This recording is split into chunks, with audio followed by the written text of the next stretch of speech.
Good morning, all of you. Today we are going to start our next chapter, chapter 7, Atomic Theory. Atomic Theory, periodic classification and properties of element. क्या नाम है इस chapter का? Atomic Theory, periodic classification and properties of element. Chapter 7.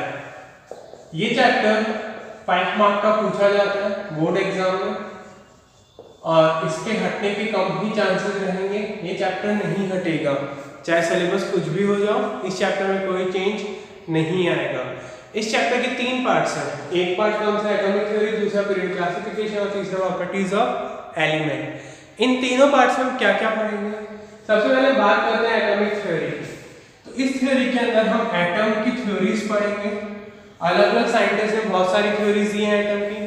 तो सबसे पहले जो theory थी वो दी थी डाल्टन ने,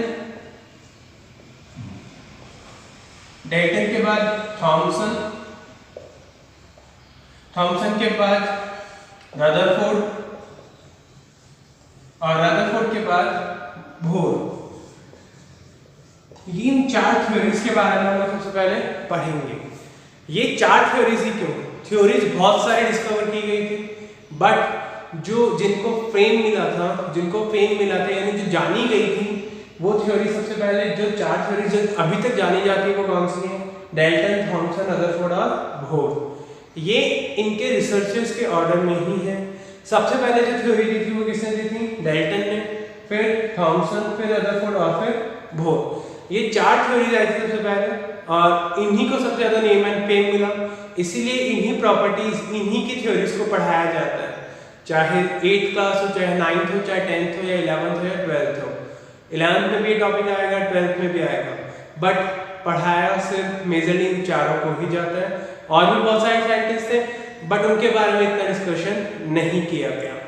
इसी तरह से ये जो पीरियडिक क्लासिफिकेशन है, पीरियडिक क्लासिफिकेशन में बहुत सारे लोगों ने ट्राई किया बट जिनको नेम एंड फेम मिला वो कौन थे?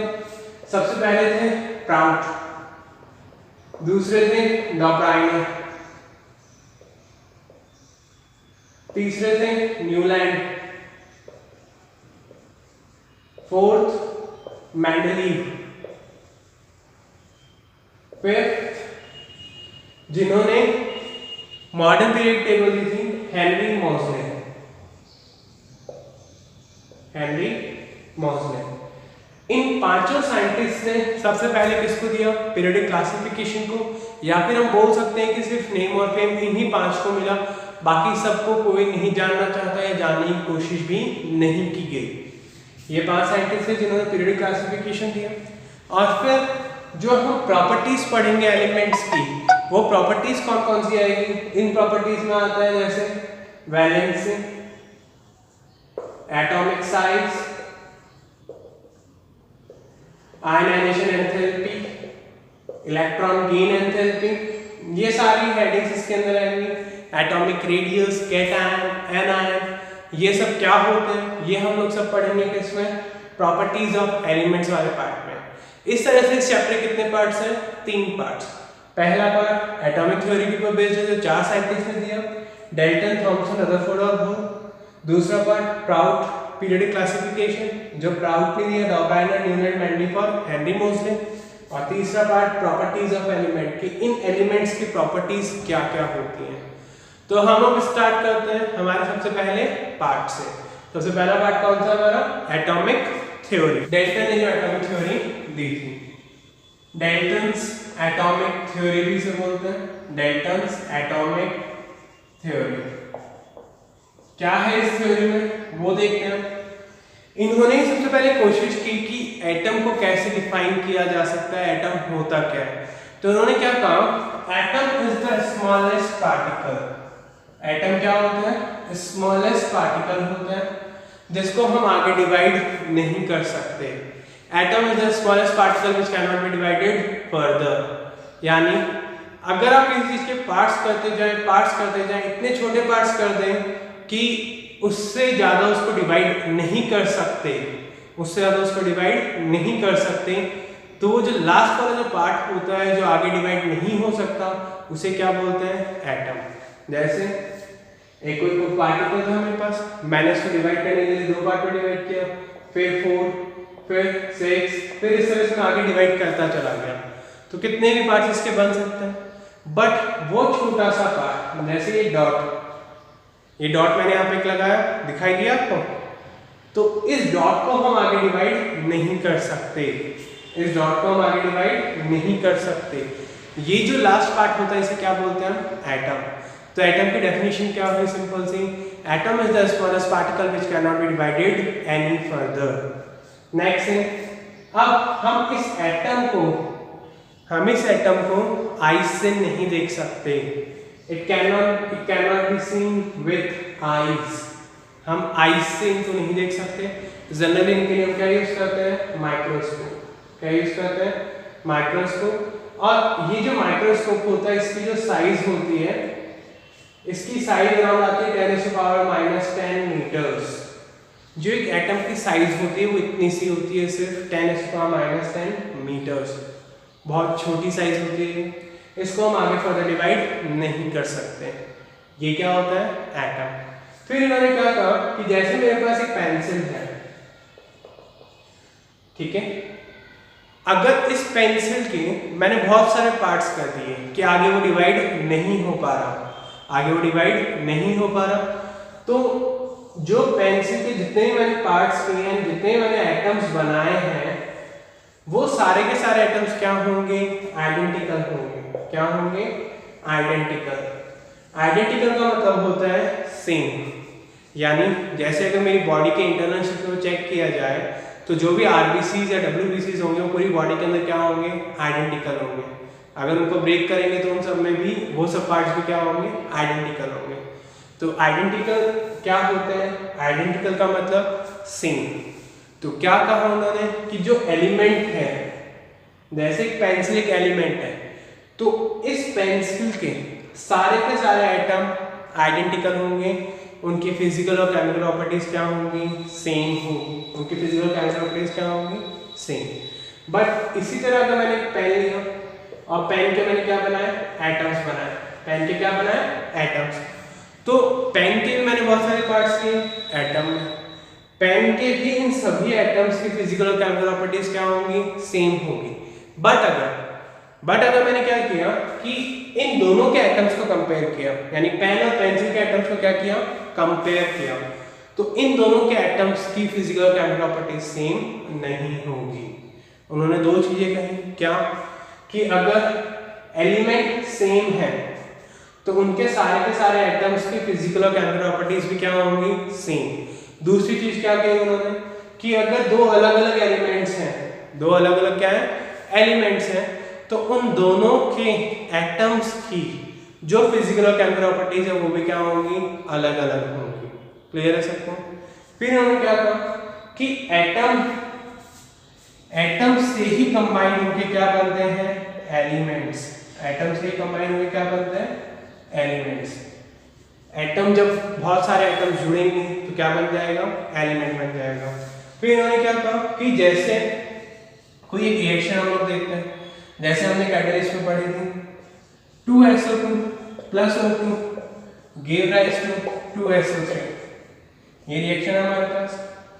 इस रिएक्शन के अंदर जब हम LHS पे कंपेयर करते हैं तो कितने सल्फर है, 2, कितने ऑक्सीजन है, 6। इसी तरह इधर कितने सल्फर है, 2, और ऑक्सीजन कितने हैं, 6। तो जो उधर सल्फर के एटम हैं वो कितने हैं, 2, उधर ऑक्सीजन के एटम कितने हैं, 6। इधर सल्फर के एटम 2 और ऑक्सीजन के एटम 6। तो जो नंबर ऑफ एटम्स रहते हैं किसी रिएक्शन के अंदर, number of atoms in a reaction before and after, reaction के पहले और रिएक्शन के बाद, नंबर ऑफ एटम्स क्या रहते हैं, सेम रहते हैं। नंबर ऑफ एटम्स क्या रहते हैं, सेम। ना तो नंबर ऑफ एटम्स डिक्रीज किए जा सकते हैं और ना ही इंक्रीज। ये भी डेल्टन ने ही कहा था। इन्होंने सिर्फ क्या कहा कि एटम्स रीअरेंज कर सकते हैं, अपनी पोजीशन को चेंज कर सकते हैं, बट उनका नंबर ना तो इंक्रीज होता है ना डिक्रीज होता है। आगे इन्होंने क्या कहा कि मास, जो एटम का मास होता है, जो एटम का क्या होता है, मास, वो भी क्या रहता है, फिक्स रहता है। ना हम उसको इंक्रीज कर सकते हैं ना उसको डिक्रीज कर सकते हैं। ये सब किसने कहा? डेल्टन ने। ये सब किसने कहा? डेल्टन। बट क्या हुआ, इन सभी पॉइंट्स को तो साइंटिस्ट ने मान लिया जिन्होंने इनके बाद रिसर्च की। इन सभी पॉइंट्स को साइंटिस्ट ने मान लिया जिन्होंने इनके बाद रिसर्च की। बट कुछ पॉइंट्स ऐसे थे जो ये एक्सप्लेन नहीं कर पाए थे। उन पॉइंट्स को क्या बोलते हैं हम? लिमिटेशन। क्या बोलते हैं उन पॉइंट्स को? लिमिटेशंस। लिमिटेशंस का मतलब क्या होता है? कमियां।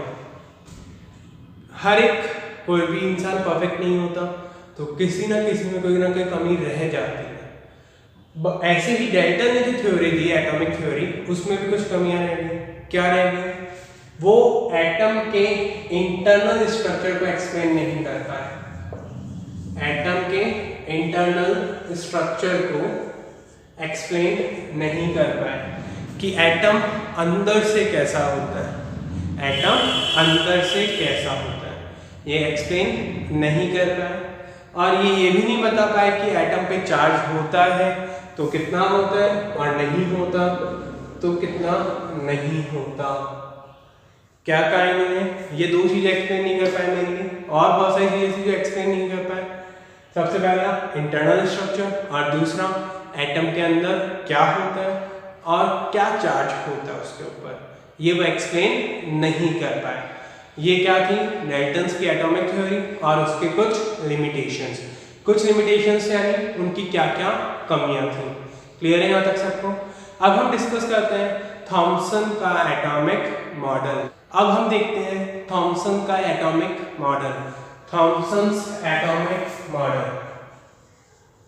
थॉमसन, इन्होंने जो मॉडल दिया, थॉमसन साइंटिस्ट ने ज्यादा कुछ ट्राई नहीं किया। इन्होंने सिर्फ क्या किया कि एक एटम के पार्टिकल की इन्होंने डिस्कवरी की। वो पार्टिकल था electron. J Thomson. J Thomson इनका पूरा नाम है। इन्होंने सबसे पहले किसकी डिस्कवरी की? इलेक्ट्रॉन की। किसकी डिस्कवरी की? इलेक्ट्रॉन। थॉमसन ने क्या कहा? Electron are negatively charge particles which lie on the positive charge sphere of atom। क्या कहा इन्होंने? इलेक्ट्रॉन वो नेगेटिव पार्टिकल्स होते हैं जो एक पॉजिटिव चार्ज स्फीयर के ऊपर रहते हैं, जिसे हम क्या बोलते हैं? एटम। जैसे इन्होंने क्या कहा कि एटम क्या होता है? स्फेरिकल होता है शेप में। एटम क्या होता है? स्फेरिकल होता है शेप में, और इसके सरफेस के ऊपर इलेक्ट्रॉन्स रखे हुए रहते हैं। क्या कहा इन्होंने? Atom are spherical in shape. Spherical मतलब बॉल शेप। एटम क्या होते हैं? Atom are spherical in shape on which electrons are embedded. और उनके सरफेस के ऊपर इलेक्ट्रॉन्स रखे हुए रहते हैं। उनके सरफेस के ऊपर क्या रखे हुए रहते हैं? इलेक्ट्रॉन्स। ये किसने कहा? Thompson. According to Thomson, atom is a positively charged sphere। Atom क्या होता है? Positively charged sphere। Positively charged sphere के ऊपर इलेक्ट्रॉन्स रखे हुए रहते हैं। Atom is a sphere of positive charge and on which electrons are embedded। और जिनके ऊपर इलेक्ट्रॉन्स क्या रहते हैं? Embedded, रखे हुए रहते हैं। तो इन्होंने एक डेफिनेशन क्या दी कि एटम की जो शेप होती है वो स्फीयर की तरह होती है, बॉल की तरह होती है। वो पॉजिटिवली चार्ज स्फीयर होता है और उसके सरफेस के ऊपर क्या रखे हुए रहते हैं? इलेक्ट्रॉन रखे हुए रहते हैं। बट इनको खाने पीने का बहुत शौक था, तो इन्होंने क्या किया कि इनको कुछ खाने पीने की चीजों से इसको कंपेयर किया। किससे कंपेयर किया? सबसे पहले इन्होंने कंपेयर किया इसको वाटरमेलन से। किससे कंपेयर किया? वाटरमेलन। तरबूज, सबने नाम सुना है। वाटरमेलन से इसको कंपेयर किया। क्या कहा इन्होंने कि जो वाटरमेलन होता है उसकी जो रेड पार्ट है, रेड पार्ट जो हम लोग खाते हैं, उसे क्या कहा इन्होंने कि it is positively charge sphere. It is positively charge sphere. ये क्या है? Positively charge sphere. और इन्होंने क्या कहा कि जो सीड्स होते हैं, जो क्या होते हैं? सीड्स, जो बीज होते हैं, उनको इन्होंने क्या कहा? ये क्या है? इलेक्ट्रॉन्स है। ये क्या है, इलेक्ट्रॉन्स। इन्होंने क्या किया कि जो वाटरमेलन था उसको अपने मॉडल से कंपेयर किया, और कंपेयर करने के बाद क्या कहा, in watermelon the red part is positively charge sphere. जो रेड पार्ट होता है वो क्या होता है, positively charge sphere, and the seeds are electron, और जो ब्लैक कलर के सीड्स होते हैं वो क्या होते हैं, इलेक्ट्रॉन्स होते हैं। फिर इन्होंने क्या कहा, इसको एक और चीज से कंपेयर किया, जैसे केक सब खाते हैं हम लोग, बर्थडेज होते हैं, पार्टीज वगैरह होती है तो हम लोग डेली केक को यूज करते रहते हैं। इन्होंने केक से कंपेयर किया। कैसे कंपेयर किया, इन्होंने क्या कहा कि जो केक की ब्रेड होती है, bread means the lower part, जो ब्रेड का लोअर पार्ट होता है, जो ब्रेड से बना हुआ रहता है, उसको इन्होंने क्या कहा कि ये क्या है, पॉजिटिवली चार्ज स्फीयर। ये क्या है, पॉजिटिवली चार्ज स्फीयर। और आगे क्या कहा कि जो उसके ऊपर डेकोरेशन हम लोग करते हैं, डेकोरेशन जनरली केक पे कहाँ होती है, उसके सरफेस के ऊपर। केक पर कहाँ होती है, उसके सरफेस पे। जो डेकोरेशन हम लोग केक के ऊपर करते हैं सरफेस पे, कहाँ करते हैं, सरफेस पे। जो केक के ऊपर हम डेकोरेशंस करते हैं उसके सरफेस पे, वो क्या होता है, that is negative and electrons. वो नेगेटिव चार्ज के क्या होते हैं, इलेक्ट्रॉन्स होते हैं। क्या कहा थॉमसन ने, पहले उन्होंने मॉडल दिया, फिर वाटरमेलन से कंपेयर किया, फिर ब्रेड से कंपेयर किया। ब्रेड में क्या कहा इन्होंने कि जो ब्रेड का ब्रेड वाला पार्ट होता है, जो केक का ब्रेड वाला पार्ट होता है, वो क्या होता है, पॉजिटिव चार्ज स्फीयर होता है, और जो डेकोरेशंस होती हैं सरफेस से वो क्या होते हैं, इलेक्ट्रॉन्स होते हैं। फिर इन्होंने इसको वापस से कंपेयर किया, किससे, एक और स्वीट से, लड्डू। किससे कंपेयर किया, लड्डू। इन्होंने क्या कहा कि जो लड्डू के ऊपर दो तरह की बूंदी होती है, एक रेड और एक येलो। लड्डू सब लोग खाते हैं या देखते तो होंगे। तो लड्डू के ऊपर इन्होंने क्या कहा कि लड्डू जो होती हैं वो उनमें दो तरह की बूंदियां मिक्स होती हैं, एक रेड और एक येलो। तो इन्होंने क्या कहा कि जो कम है रेड कलर की बूंदियां, वो क्या होती हैं, इलेक्ट्रॉन्स, और येलो पार्ट किसको रिप्रेजेंट करता है, पॉजिटिवली चार्ज स्फीयर को। किसको रिप्रेजेंट करता है, पॉजिटिवली चार्ज स्फीयर को। क्या कहा इन्होंने कि जो रेड पार्ट होता है वो क्या होते हैं, इलेक्ट्रॉन्स, और जो येलो पार्ट होता है वो इसे रिप्रेजेंट करता है पॉजिटिवली चार्ज स्फीयर को। क्लियर है सबको यहाँ तक? तो इस तरह से इन्होंने इसको, थॉमसन ने अपना मॉडल दिया। क्या कहा, एटम स्फीयर होता है, पॉजिटिव चार्ज, और उसके ऊपर इलेक्ट्रॉन्स रखे हुए रहते हैं, एम्बेडेड। फिर इनको वाटरमेलन से कंपेयर किया, केक से कंपेयर किया, और फिर लड्डू से कंपेयर किया। इस तरह से इन्होंने अपना ये मॉडल दिया। मॉडल देने के बाद क्या हुआ, सेम थिंग जो डेल्टन के साथ है, इनकी भी कुछ कमियां रहेंगी। क्या कमियां थी, इनकी भी कुछ क्या थी, लिमिटेशंस। इनकी भी क्या थी, कुछ कमियां, लिमिटेशंस। क्या लिमिटेशंस थी वो, पहली लिमिटेशन क्या थी कि ये बता नहीं पाए कि इलेक्ट्रॉन मोशन करते हैं या रेस्ट में रहते हैं। इलेक्ट्रॉन मोशन करते हैं या रेस्ट में रहते हैं, यानी जो इलेक्ट्रॉन्स यहाँ पर हैं वो चल सकते हैं या नहीं चल सकते हैं, ये भी ये नहीं बता पाया। This was the drawback of Thomson. और दूसरा ड्रॉबैक क्या था कि एटम न्यूट्रल होता है या नहीं होता है, ये भी ये नहीं बता पाए कि एटम न्यूट्रल होता है या नहीं होता है। तो ये दो इनके ड्रॉबैक्स थे, दो इनकी क्या थी, लिमिटेशंस थी। आई होप यहाँ तक क्लियर है सबको। नेक्स्ट हम देखते हैं रदरफोर्ड एटॉमिक मॉडल। अभी हमने देखा कि थॉमसन अंकल ने और डेल्टन अंकल ने क्या किया। थॉमसन अंकल और डेल्टन अंकल ने दोनों ने एटम की डेफिनेशन दी, बट ये दोनों भी टाइम के साथ थोड़े पुराने होते गए। तो नेक्स्ट जो आए वो थे रदरफोर्ड। वो कौन थे, रदरफोर्ड, साइंटिस्ट रदरफोर्ड। तो इन्होंने क्या कहा, अब इनकी भी सुन लेते हैं। रदरफोर्ड एक्सपेरिमेंट, इन्होंने क्या किया, एक एक्सपेरिमेंट कंडक्ट किया। क्या कंडक्ट किया? एक एक्सपेरिमेंट। उस एक्सपेरिमेंट में इन्होंने क्या किया वो देखते हैं। तो इन्होंने क्या देखा कि एक एक्सपेरिमेंट इन्होंने कैसे किया, उन्होंने अल्फा पार्टिकल्स लिए। कौन से पार्टिकल्स? अल्फा पार्टिकल्स, या फिर हम बोल सकते हैं हीलियम का एटम लिया। किसका एटम लिया है? हीलियम का।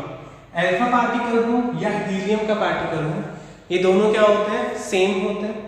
इन पर जो चार्ज होता है वो कौन सा होता है? पॉजिटिव। कौन सा चार्ज होता है? Positive charge.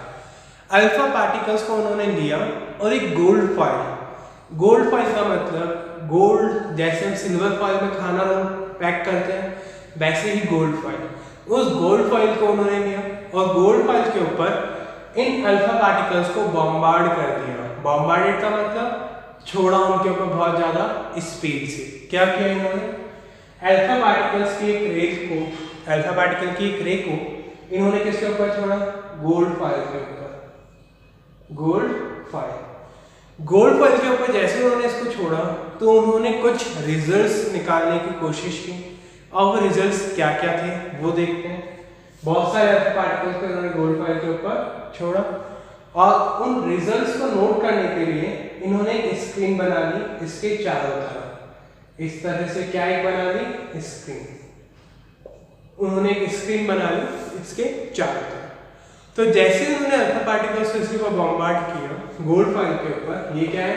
Gold foil. ये क्या है? फ्लोरोसेंट स्क्रीन, जिसके ऊपर वो रिजल्ट्स को नोट कर रहे हैं। और ये जो रे आ रही है किसकी आ रही है? अल्फा पार्टिकल की। ये कोई भी एक अल्फा पार्टिकल जनरेटर हो सकता है, इससे रे इस तरह से क्या निकल रही है? बाहर निकल रही है। तो इन्होंने क्या किया?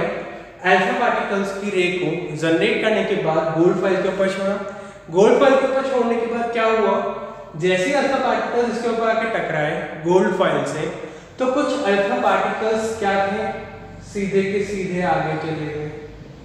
कुछ अल्फा पार्टिकल्स डेविएट हो गए, कुछ अल्फा पार्टिकल्स इधर डेविएट हो गए, कुछ इधर डेविएट हो गए।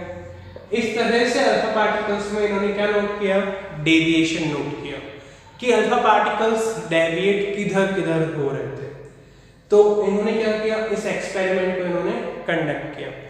अल्फा पार्टिकल्स जो होते हैं वो कौन से चार्ज होते हैं? Positive charge. इन्होंने क्या किया? पॉजिटिव चार्ज अल्फा पार्टिकल्स को गोल्ड फॉइल के ऊपर फेंका और गोल्ड फॉइल के ऊपर फेंकने के बाद क्या हुआ? अल्फा पार्टिकल्स ने अपने पाथ को, अपने रास्ते को क्या कर लिया? चेंज।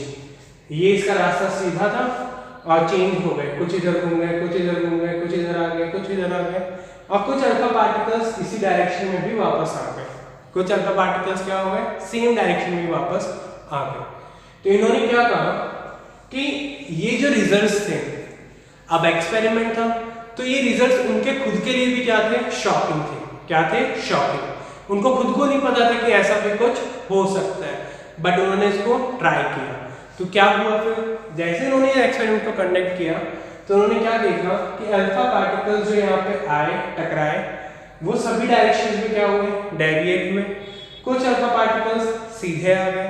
इन सबको नोट करने के लिए उन्होंने एक फ्लोरोसेंट की स्क्रीन लगाई। इस स्क्रीन के ऊपर जैसे अल्फा पार्टिकल आके गिरा तो क्या हुआ? एक शाइन, जैसे टॉर्च से फ्लैश लाइट जनरेट होती है वैसे इस स्क्रीन के ऊपर क्या जनरेट हुई? फ्लैशेस। तो इनको पता चला कि यहाँ पे आके कुछ टकरा रहे हैं। तो वो क्या थे? Alpha particles. इस स्क्रीन के ऊपर उन्होंने इस एक्सपेरिमेंट के रिजल्ट्स को नोट किया कि कैसे अल्फा पार्टिकल्स कहाँ पे आके टकरा रहे थे। तो ये जो इन्होंने एक्सपेरिमेंट किया, इसके जो रिजल्ट्स थे वो क्या थे? अनबिलीवेबल। इन रिजल्ट्स को खुद भी बिलीव नहीं कर पा रहे थे। तो क्या रिजल्ट्स थे वो? क्या इन्होंने देखा इससे? क्या ऑब्जर्व किया? तो इन्होंने क्या ऑब्जर्व किया? पहला कि जो ज्यादातर अल्फा पार्टिकल्स थे वो सीधे के सीधे चले गए। ज्यादातर अल्फा पार्टिकल्स कैसे चले गए? सीधे। Most of the alpha particles passed straight. Most alpha particles कैसे चले गए? स्ट्रेट। ज्यादातर अल्फा पार्टिकल कैसे चले गए? सीधे चले गए। दूसरा इन्होंने क्या देखा कि ये जो अल्फा पार्टिकल्स थे कुछ क्या हो गए? Deviate. Some of alpha particles were deviated. कुछ अल्फा पार्टिकल्स क्या हो गए थे? डेविएट हो गए थे कुछ एंगल्स हैं। और तीसरा इन्होंने क्या देखा कि एक अल्फा पार्टिकल 20,000 अल्फा पार्टिकल में, एक अल्फा पार्टिकल 20,000 अल्फा पार्टिकल में वापस उसी डायरेक्शन में आ गया, come back into same direction,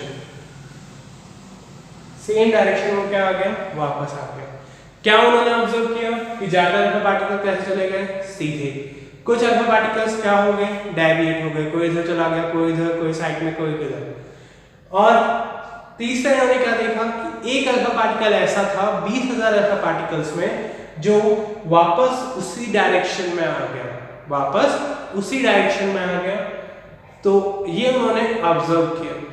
इन ऑब्जर्वेशंस को देखने के बाद उन्होंने एक स्टेटमेंट दिया कि ये जो रिजल्ट्स आए हैं, ये रिजल्ट्स इस तरह थे कि जैसे एक बॉल ने एक टिश्यू पेपर को हिट किया, एक बॉल ने एक टिश्यू पेपर को क्या किया, हिट, और पेपर का कुछ नहीं बिगड़ा, और पेपर का कुछ नहीं बिगड़ा, बल्कि बॉल वापस आके मेरे को लगी। यानी जैसे मैंने बॉल को फेंका टिश्यू पेपर के ऊपर, तो टिश्यू पेपर का तो कुछ नहीं हुआ, बट वो बॉल वापस आके मेरे से टकरा गई। इस तरह का उन्होंने इस रिजल्ट को कहा कि ये रिजल्ट क्या है, अनबिलीवेबल है, और इसको इस तरह से इन्होंने इससे कंपेयर किया।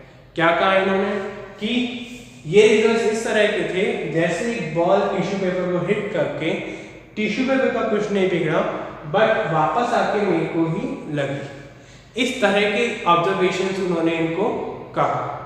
क्लियर है यहाँ तक सबको? ये सारे क्या आते हैं, ऑब्जर्वेशंस। ऑब्जर्वेशंस के बाद इन्होंने इसके कंक्लूजन्स निकाले। क्या कंक्लूजन्स इन्होंने निकाले? तो कंक्लूजन्स क्या क्या थे इनके? कंक्लूजन्स का मतलब ये तो उन्होंने देखा, अब उन्होंने क्या कहा, क्या कहा? तो इन्होंने क्या कहा कि जो अल्फा पार्टिकल्स एटम के सेंटर से जा रहे थे, सिर्फ उन्हीं की डायरेक्शन क्या हुई, चेंज हुई। उनकी डायरेक्शंस क्या हुई, चेंज। जो सेंटर से जाके या सेंटर के आसपास में जा रहे थे, उनकी डायरेक्शन क्या हुई, चेंज। तो इन्होंने क्या कहा कि उसके सेंटर के आसपास कुछ पॉजिटिव चार्ज का है, कोई पॉजिटिव चार्ज उसके सेंटर के आसपास है। क्योंकि हमने पढ़ा है कि जब एक पॉजिटिव चार्ज दूसरे पॉजिटिव चार्ज के पास आता है तो उन दोनों में रिपल्शन होता है। क्या होता है, रिपल्शन। जब एक पॉजिटिव चार्ज दूसरे के पास आता है तो क्या होता है, रिपल्शन। तो उन्होंने क्या कहा कि उसके सेंटर पे कोई ना कोई पॉजिटिव चार्ज है। फिर उन्होंने क्या कहा कि ज्यादातर अल्फा पार्टिकल्स जो थे वो सीधे चले गए, उनके डायरेक्शन में कुछ चेंज नहीं आया। ज्यादातर अल्फा पार्टिकल्स क्या थे, सीधे चले गए, उनके डायरेक्शन में कोई चेंज नहीं आया। इसका मतलब क्या है कि एटम का ज्यादातर पार्ट क्या होता है, खाली। एटम का ज्यादातर पार्ट क्या होता है, खाली होता है। Most of the atom was empty. Third इन्होंने क्या कहा कि जो एटम का मास होता है वो पूरा का पूरा मास किसी एक पॉइंट के ऊपर रहता है, वो पूरा का पूरा मास किसी एक पॉइंट के ऊपर रहता है। वो जरूरी नहीं है कि पूरे एटम के अंदर इक्वली डिस्ट्रीब्यूट हो, एटम के अंदर भी वो रह सकता है किसी एक पॉइंट के ऊपर। जैसे ये एटम है तो यहाँ पे इसका सारा का सारा मास है, और इसी को इन्होंने क्या नाम दिया, फिर न्यूक्लियस। क्या कहा इसको, न्यूक्लियस। ये क्या होता है, न्यूक्लियस होता है। तो ये सारे इन्होंने क्या दिए, पहले इन्होंने ऑब्जर्वेशंस की, ऑब्जर्वेशंस के बाद इन्होंने कंक्लूजन दिए। कंक्लूजन ऑब्जर्वेशन के बाद इन्होंने क्या दिया, अपना मॉडल, जिसको क्या बोलते हैं, Rutherford atomic model. The model given by Rutherford scientist, Rutherford's atomic model. तो क्या क्या करा इन्होंने, ये क्लियर है सबको? एक्सपेरिमेंट के बाद ऑब्जर्वेशंस और फिर कंक्लूजन। अब हम देखते हैं रदरफोर्ड का एटॉमिक मॉडल। नेक्स्ट है, अभी हमने देखा कि रदरफोर्ड ने अपना एक्सपेरिमेंट कैसे किया, कैसे उसने कंक्लूजन निकाला, कैसे उसने ऑब्जर्वेशंस लिखे। नेक्स्ट जो पार्ट है वो है रदरफोर्ड का एटॉमिक मॉडल। रदरफोर्ड ने अपना एटॉमिक मॉडल कैसे दिया, रदरफोर्ड्स एटॉमिक मॉडल। अब इन्होंने मॉडल में क्या क्या कहा, फर्स्ट पॉइंट इन्होंने क्या कहा कि रदरफोर्ड की जो एटम का सारा मास होता है वो कहाँ रहता है, उसके सेंटर पे। सारा का सारा जो उसका मास रहता है उसके सेंटर पे कंसंट्रेटेड रहता है, और उस जगह को हम क्या बोलते हैं, न्यूक्लियस। क्या बोलते हैं, न्यूक्लियस। क्या कहा इन्होंने कि जो एटम होता है, एटम का सारा मास उसके सेंटर में रहता है, और कौन सी जगह में रहता है, न्यूक्लियस में। फिर इन्होंने क्या कहा कि सारा का सारा मास जब न्यूक्लियस में आ गया तो न्यूक्लियस की जो साइज होती है वो होती है 10⁻⁻15 मीटर। ये किसकी साइज होती है, न्यूक्लियस की। न्यूक्लियस के अलावा जितना पार्ट एटम का होता है वो क्या होता है, खाली। क्या कहा इन्होंने कि जब सारा का सारा मास न्यूक्लियस में आ गया तो बाकी का पार्ट क्या रहता है, खाली। और इस खाली जगह में इलेक्ट्रॉन क्या करते हैं, रिवॉल्व करते हैं। इलेक्ट्रॉन क्या करते हैं, रिवॉल्व। क्या कहा इन्होंने कि जो एटम का सारा मास रहता है वो कहाँ कंसंट्रेटेड रहता है, न्यूक्लियस में। न्यूक्लियस के अलावा जो खाली जगह होती है वहां कौन रिवॉल्व करते हैं, इलेक्ट्रॉन। कौन रिवॉल्व करते हैं, इलेक्ट्रॉन। और जो थॉमसन और डाल्टन नहीं कर पाए थे, एटम के बारे में नहीं बता पाए थे कि वो न्यूट्रल होता है या नहीं होता है, ये इन्होंने बताया। इन्होंने क्या कहा कि एटम क्या होता है, न्यूट्रल होता है। एटम क्या होता है, न्यूट्रल। न्यूट्रल का मतलब जितना पॉजिटिव चार्ज होता है उतना ही उस पर क्या होता है, नेगेटिव चार्ज। क्या क्या पॉइंट्स बताए इन्होंने, 3 पॉइंट्स। पहला पॉइंट, न्यूक्लियस पे सारा का सारा मास रहता है जो कहाँ रहता है, सेंटर पे। दूसरा पॉइंट, न्यूक्लियस की साइज कितनी होती है, 10⁻⁻15 मीटर, और उस खाली जगह में कौन रिवॉल्व करते हैं, इलेक्ट्रॉन। तीसरा, एटम क्या होते हैं, न्यूट्रल। जितना पॉजिटिव चार्ज होता है उसमें क्या होता है, negative charge. Positive charge generally होता है प्रोटॉन्स की वजह से, और नेगेटिव चार्ज किसकी वजह से होता है, इलेक्ट्रॉन्स की वजह से। उन्होंने क्या कहा कि इलेक्ट्रॉन और प्रोटॉन का नंबर क्या होता है, सेम होता है। यानी जितने इलेक्ट्रॉन्स होते हैं एटम में उतने क्या होते हैं, प्रोटॉन्स होते हैं। फिर उन्होंने क्या कहा कि जो इलेक्ट्रॉन्स रिवॉल्व करते हैं, इलेक्ट्रॉन्स जो रिवॉल्व करते हैं उनका जो पाथ होता है, जो उनका रास्ता होता है रिवॉल्व करने का, वो कैसा होता है, स्पाइरल। किस तरह का होता है, स्पाइरल। इस तरह से उनका सेंटर से डिस्टेंस क्या होता जाता है, इंक्रीज होता जाता है। स्पाइरल पाथ के अंदर इलेक्ट्रॉन्स क्या करते हैं, रोटेट करते हैं। ये चारों बातें रदरफोर्ड ने अपने एटॉमिक मॉडल में कही। क्लियर है चारों पॉइंट्स। पहला, एटम का सारा मास न्यूक्लियस पर रहता है। दूसरा, न्यूक्लियस की साइज इतनी होती है, इसमें खाली जगह में कौन रोटेट करते हैं, इलेक्ट्रॉन्स। पॉजिटिव और नेगेटिव चार्ज क्या होते हैं, इक्वल। और चौथा, इलेक्ट्रॉन्स क्या करते हैं, स्पाइरल पाथ में रिवॉल्व करते हैं। स्पाइरल का मतलब जैसे जो एक होता है कि हम अगर किसी को क्या करना है, अगर हम किसी को सम्मोहित करना चाहते हैं, किसी को कंट्रोल करना चाहते हैं, तो आपने डिवाइसेस देखी होंगी ब्लैक एंड व्हाइट कलर में, इस तरह से इनके सेंटर के बीच में ये घूमते रहते हैं। तो हिप्नोटाइज इसे बोलते हैं, जिसे हम हिप्नोटाइज करना चाहते हैं, वो डिवाइसेस आती हैं ब्लैक व्हाइट कलर में, उसी तरह का ये पाथ होता है। फिर इन्होंने क्या कहा कि ये मॉडल मैं दे रहा हूँ, बट इसमें भी कुछ क्या थी, लिमिटेशंस थी। वो लिमिटेशंस क्या क्या थी, इनमें भी कुछ क्या थी, कमियां। पहली लिमिटेशन, एटम स्टेबल होता है या नहीं होता है, उन्हें पता नहीं था। स्टेबल का मतलब आप जैसे हैं आप वैसे रह सकते हैं, आप में कुछ चेंजेस करने पड़ेंगे, इसके बारे में वो नहीं बता पाए कि एटम स्टेबल होता है या नहीं होता है। दूसरी लिमिटेशन क्या थी, उन्होंने स्पाइरल पाथ ही क्यों चुना, यही पाथ क्यों चुना इलेक्ट्रॉन के लिए, उनका कोई जवाब नहीं था। क्यों, क्योंकि एक सर्कुलर पाथ भी हो सकता है सर्कल की तरह, और एक इलेप्टिकल पाथ भी हो सकता है, इलेप्टिकल पाथ भी हो सकता है। तो इन दोनों पाथ को इन्होंने क्यों नहीं चूज किया, क्यों इन्होंने सिर्फ स्पाइरल पाथ को ही चूज किया, इसका कोई एक्सप्लेनेशन इनके पास नहीं था। और जो तीसरा इसका सबसे बड़ा ड्रॉबैक था वो क्या था कि जब आप किसी चीज के चक्कर लगा रहे हैं बार बार, जैसे इलेक्ट्रॉन न्यूक्लियस से बार बार क्या लगा रहे हैं, चक्कर लगा रहे हैं, तो इलेक्ट्रॉन्स की जो एनर्जी होगी वो क्या होगी, खत्म होनी चाहिए। अगर मान लीजिए आप पूरे 24 घंटे फैन चला के रख रहे हैं तो इलेक्ट्रिसिटी का बिल सेम तो आएगा नहीं, इलेक्ट्रिसिटी का बिल क्या होगा, इंक्रीज होगा। तो यही इन्होंने कहा, इनकी एक लिमिटेशन क्या है सामने कि जब इलेक्ट्रॉन बार बार चक्कर लगा रहा है न्यूक्लियस के अराउंड, तो क्यों उसकी एनर्जी खत्म नहीं हुई इलेक्ट्रॉन की, और अगर खत्म हुई तो वो न्यूक्लियस पे आके क्यों नहीं गिरा। ये इनकी क्या थी, एक और लिमिटेशन थी कि जब इलेक्ट्रॉन चक्कर लगा रहा है न्यूक्लियस के अराउंड तो वो न्यूक्लियस के अंदर आके क्यों नहीं गिरा, जब उसकी एनर्जी खत्म हो गई थी। तो ये क्या था, रदरफोर्ड का एटॉमिक मॉडल और उसकी लिमिटेशन। यहाँ तक ही पढ़ेंगे हम लोग आज। हमने 3 मॉडल आज पढ़े, एक थॉमसन, एक डाल्टन और एक Rutherford. Next model next class में पढ़ेंगे, Bohr's atomic model. I hope all you have a nice day.